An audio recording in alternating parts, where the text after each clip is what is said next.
Irmãos, Sagradas Escrituras, bom dia. Pelo sinal da Santa Cruz, livrai-nos Deus nosso Senhor dos nossos inimigos. Em nome do Pai, do Filho e do Espírito Santo. Amém. Ó Deus de bondade, manifestai o vosso poder nos sacramentos que revelam o vosso amor. Enviai o Espírito de adoção para criar um novo povo, nascido para vós nas águas do batismo. E assim possamos ser em nossa fraqueza instrumentos do vosso poder. Por Cristo nosso Senhor. Amém. Consagração a Nossa Senhora. Ó minha Senhora, ó minha Mãe, eu me ofereço todo a vós, em prova da minha devoção para convosco. Vos consagro neste dia os meus olhos, meus ouvidos, minha boca, meu coração e inteiramente todo o meu ser.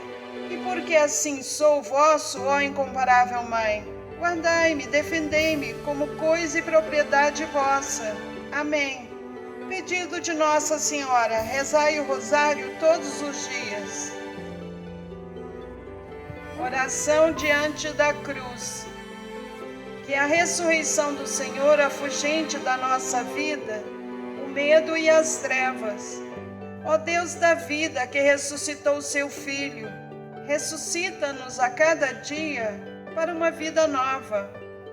Ó glorioso Deus Altíssimo, iluminai as trevas do meu coração, dai-me uma fé reta, uma esperança certa e uma caridade perfeita, sensibilidade e conhecimento, Senhor, a fim de que eu cumpra o vosso santo e veraz mandamento. Amém. Oração antes de ler a Bíblia. O amor de Deus se realiza em todo aquele que guarda a sua palavra fielmente. João 1, 2, 5. Meu Senhor, meu Pai, enviai teu Santo Espírito para que eu compreenda e acolha tua santa palavra.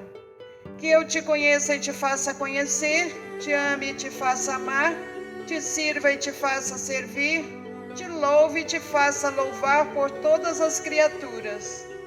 Faz, ó Pai, que pela leitura da palavra os pecadores se convertam, os justos perseverem na graça e todos consigamos a vida eterna. Amém. 7 de abril de 2023, Liturgia da Palavra. A liturgia da palavra é o momento central desta celebração. Jesus enfrenta as consequências de sua fidelidade ao projeto do Pai. Seu sofrimento não é da vontade de Deus, mas causa de salvação e fonte de vida para a humanidade. Hoje são duas leituras. A primeira é do livro do profeta Isaías, capítulo 52, versículos 13 a 15, e o capítulo 53, versículos 1 a 12. Ei-no, o meu servo será bem-sucedido, sua ascensão será o mais alto grau. Assim como muitos ficaram pasmos ao vê-lo, tão dessegurado ele estava, que não parecia ser um homem ou ter aspecto humano. Do mesmo modo, ele espalhará sua fama entre os povos. Diante dele, os reis se manterão em silêncio, vendo algo que nunca lhes foi narrado e conhecendo coisas que jamais ouviram. Quem de nós deu crédito ao que ouvimos?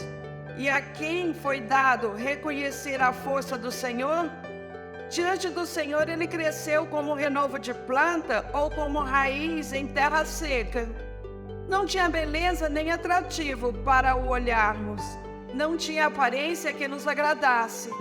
Era desprezado como o último dos mortais, homem coberto de dores, cheio de sofrimentos. Passando por ele, tapávamos o rosto, tão desprezível era. Não fazíamos caso dele. A verdade é que ele tomava sobre si nossas enfermidades e sofria ele mesmo nossas dores. E nós pensávamos fosse um chagado, golpeado por Deus e humilhado.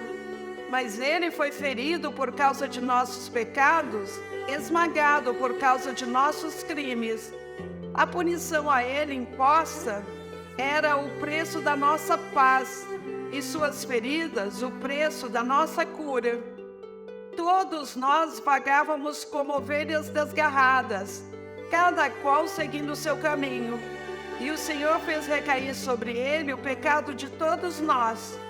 Foi maltratado e submeteu-se, não abriu a boca.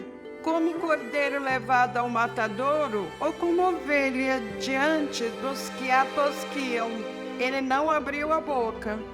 Foi atormentado pela angústia e foi condenado. Quem se preocuparia com sua história de origem? Ele foi eliminado do mundo dos vivos, e por causa do pecado do meu povo, foi golpeado até morrer. Deram-lhe sepultura entre ímpios, um túmulo entre os ricos, porque ele não praticou o mal, nem se encontrou falsidade em suas palavras. O Senhor quis macerá-lo com sofrimentos. Oferecendo sua vida em expiação, ele terá descendência duradoura e fará cumprir com êxito a vontade do Senhor. Por esta vida de sofrimento, alcançará luz e uma ciência perfeita. Meu servo, o justo, fará justos inúmeros homens, carregando sobre si suas culpas. Por isso, compartilharei com ele multidões, e ele repartirá suas riquezas com os valentes seguidores, pois entregou o corpo à morte, sendo contado como um malfeitor. Ele, na verdade, resgatava o pecado de todos e intercedia em favor dos pecadores. Palavra do Senhor, graças a Deus. A segunda leitura é da carta aos Hebreus. Capítulo 4, versículos 14 a 16, e o capítulo 5, versículos 7 a 9. Irmãos, temos um sumo sacerdote eminente que entrou no céu, Jesus, o Filho de Deus. Por isso, permaneçamos firmes na fé que professamos. Com efeito, temos um sumo sacerdote capaz de se compadecer de nossas fraquezas, pois ele mesmo foi provado em tudo como nós, com exceção do pecado. Aproximemo-nos então com toda a confiança do trono da graça, para conseguirmos misericórdia e alcançarmos a graça de um auxílio no momento oportuno. Cristo, nos dias de sua vida terrestre, dirigiu preces e súplicas com forte clamor e lágrimas àquele que era capaz de salvá-lo da morte, e foi atendido por causa de sua entrega a Deus. Mesmo sendo filho, aprendeu o que significa a obediência a Deus por aquilo que ele sofreu. Mas, na consumação de sua vida, tornou-se causa de salvação eterna para todos os que lhe obedecem. Palavra do Senhor, graças a Deus. Louvor e honra a vós, Senhor Jesus. Jesus Cristo se tornou obediente até a morte numa cruz, pelo que o Senhor Deus o exaltou e deu-lhe um nome muito acima de outro nome. Filipenses 2:8s. Paixão de nosso Senhor Jesus Cristo, segundo João, capítulo 18, versículos 1 a 40, e o capítulo 19, versículos 1 a 42. Naquele tempo, Jesus saiu com os discípulos para o outro lado da torrente do Cedron. Havia aí um jardim, onde ele entrou com os discípulos. Também Judas, o traidor, conhecia o lugar, porque Jesus costumava reunir-se aí com os seus discípulos. Judas levou consigo um destacamento de soldados e alguns guardas dos sumos sacerdotes e fariseus, e chegou ali com lanternas, tochas e armas.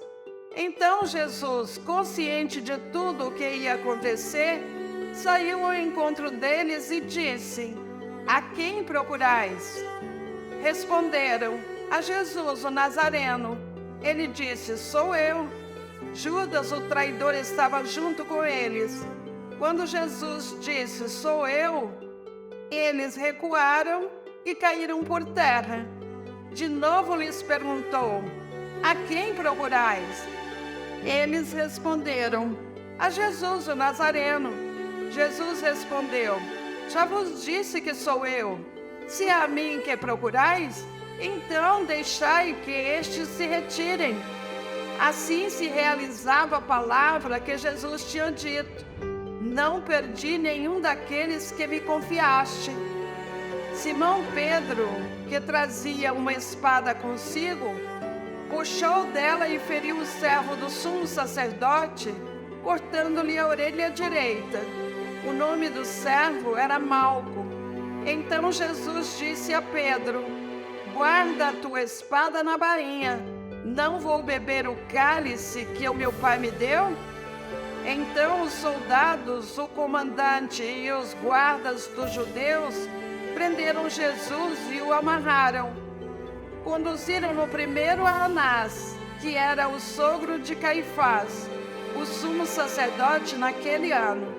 Foi Caifás que deu aos judeus o conselho: é preferível que um só morra pelo povo. Simão Pedro e um outro discípulo seguiam Jesus. Esse discípulo era conhecido do sumo sacerdote e entrou com Jesus no pátio do sumo sacerdote. Pedro ficou fora, perto da porta. Então o outro discípulo, que era conhecido do sumo sacerdote, saiu, conversou com a encarregada da porta e levou Pedro para dentro. A criada que guardava a porta disse a Pedro: não pertences também tu aos discípulos desse homem? Ele respondeu: não. Os empregados e os guardas fizeram uma fogueira e estavam se aquecendo, pois fazia frio. Pedro ficou com eles aquecendo-se. Entretanto, o sumo sacerdote interrogou Jesus a respeito de seus discípulos e de seu ensinamento. Jesus lhes respondeu: eu falei às claras ao mundo. Ensinei sempre na sinagoga e no templo, onde todos os judeus se reúnem. Nada falei às escondidas. Por que me interrogas? Pergunta aos que ouviram o que falei. Eles sabem o que eu disse. Quando Jesus falou isso, um dos guardas que ali estava deu-lhe uma bofetada, dizendo: é assim que respondes ao sumo sacerdote? Respondeu-lhe Jesus: se respondi mal, mostre-me que. Mas, se falei bem, por que me bates? Então Anás enviou Jesus amarrado para Caifás, o sumo sacerdote. Simão Pedro continuava lá em pé, aquecendo-se. Disseram-lhe: não és tu também um dos discípulos dele? Pedro negou: não.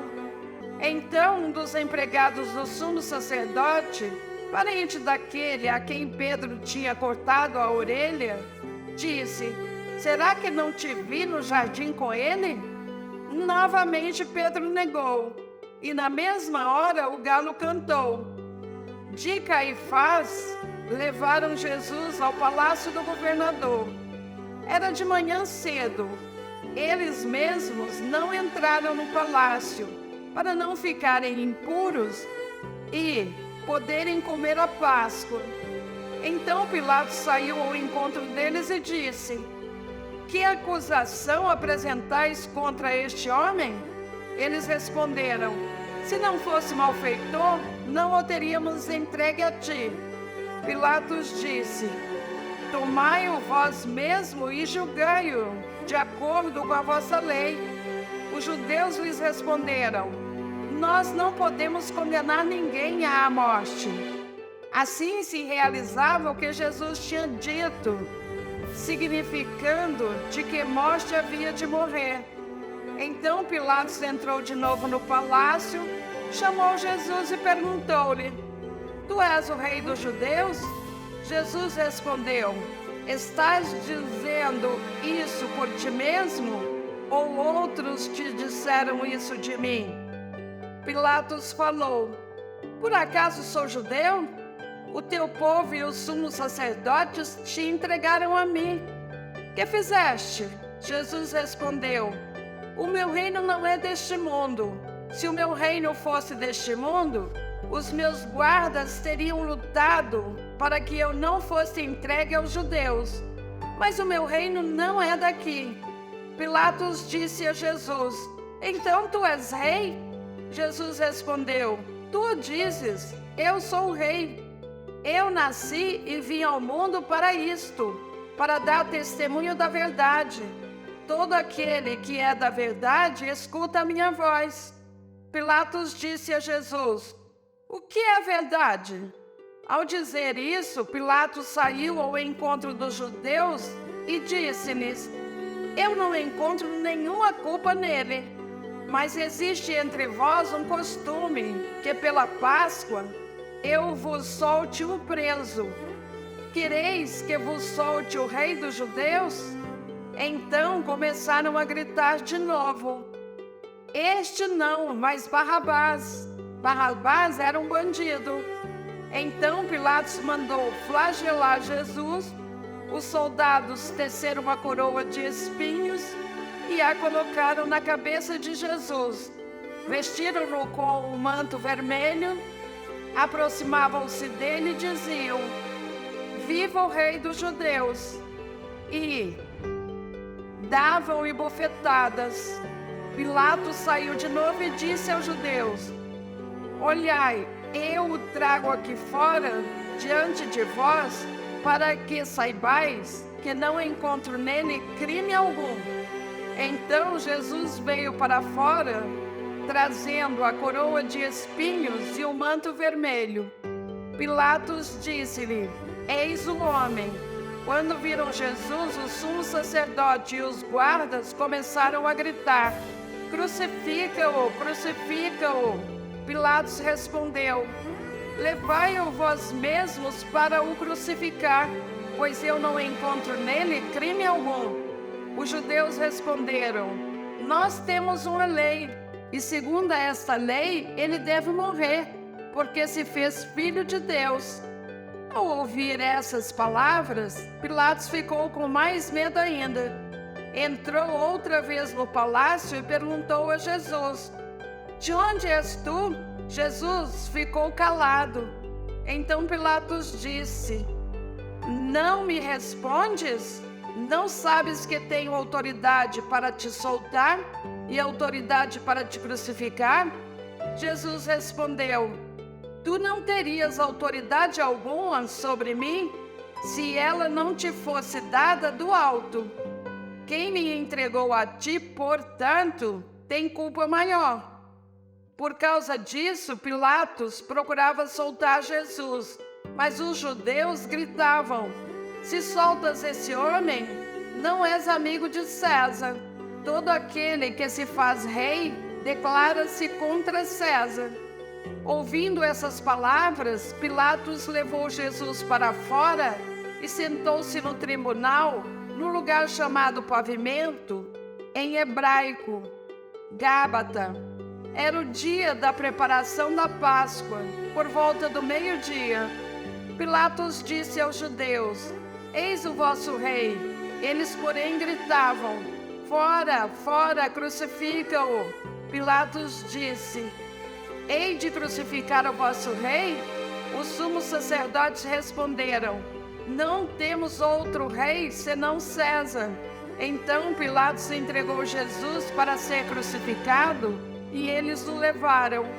Jesus tomou a cruz sobre si e saiu para o lugar chamado Calvário, em hebraico, Gólgota. Ali o crucificaram com outros dois, um de cada lado, e Jesus no meio. Pilatos mandou ainda escrever um letreiro e colocá-lo na cruz. Nele estava escrito: Jesus Nazareno, Rei dos Judeus.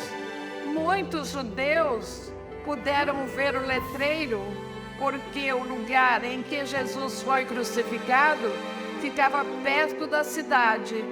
O letreiro estava escrito em hebraico, latim e grego. Então o sumo sacerdote dos judeus disseram a Pilatos: não escrevas o rei dos judeus, mas sim o que ele disse: eu sou o rei dos judeus. Pilatos respondeu: o que escrevi está escrito.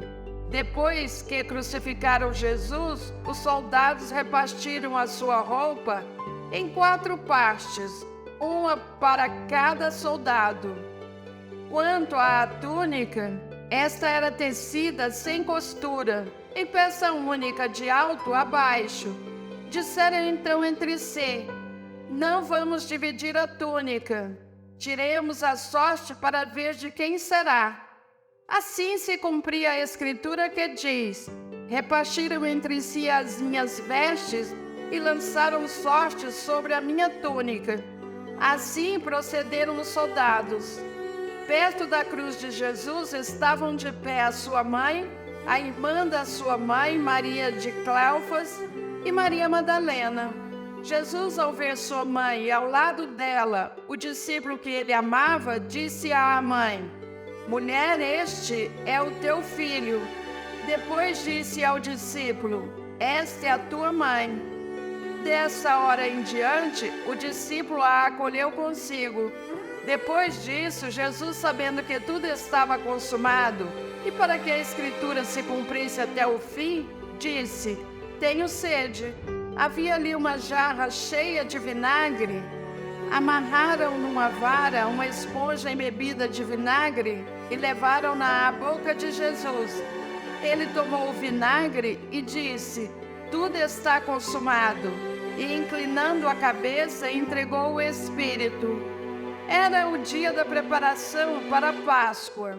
Os judeus queriam evitar que os corpos ficassem na cruz durante o sábado, porque aquele sábado era dia de festa solene.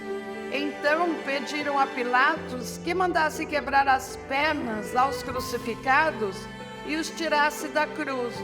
Os soldados foram e quebraram as pernas de um e depois do outro, que foram crucificados com Jesus.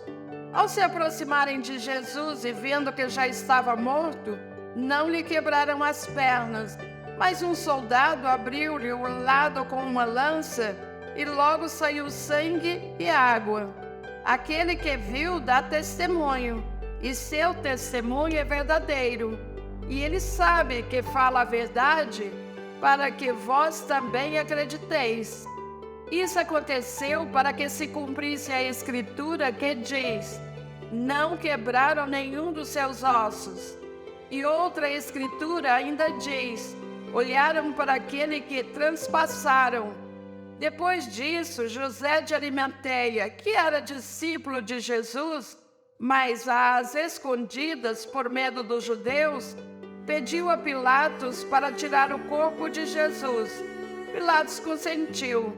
Então José veio tirar o corpo de Jesus. Chegou também Nicodemos, o mesmo que antes tinha ido de noite encontrar-se com Jesus. Levou uns 30 quilos de perfume feito de mirra e aloés. Então tomaram o corpo de Jesus e envolveram-no com os aromas, em faixas de linho, como os judeus costumam sepultar. No lugar onde Jesus foi crucificado havia um jardim, e no jardim um túmulo novo onde ainda ninguém tinha sido sepultado. Por causa da preparação da Páscoa e como o túmulo estava perto, foi ali que colocaram Jesus. Palavra da salvação, glória a vós, Senhor. Reflexões sobre o Evangelho do dia 7 de abril de 2023. Para João, a paixão é a exaltação e a hora da glorificação. A vida eterna começa aqui, do lado aberto de Cristo, simbolizada no sangue e na água.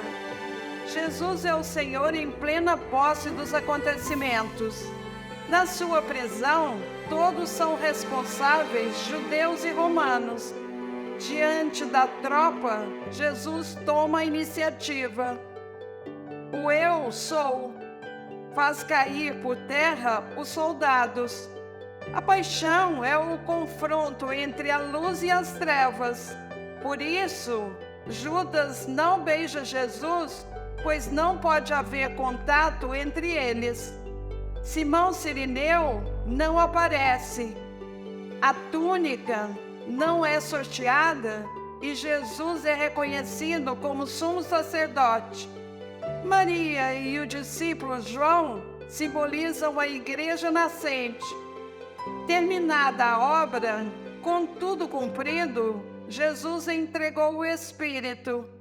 Do seu lado aberto pela lança saem sangue e água, símbolos do nascimento ou do batismo e da Eucaristia, sacramentos que possuem eficácia a partir da cruz. Encerraremos com uma passagem da primeira carta de São João, capítulo 1, versículo 3. O que vimos e ouvimos nós vos anunciamos, para que também vós tenhais comunhão conosco. Ora, a nossa comunhão é com o Pai e com o seu Filho Jesus Cristo. O próprio Jesus Cristo dizia sempre: é preciso que se cumpra as Escrituras. Escrituras dão testemunho de mim. Ainda não lestes as Escrituras? Até amanhã, fiquem em paz e que Deus os acompanhe sempre. Amém.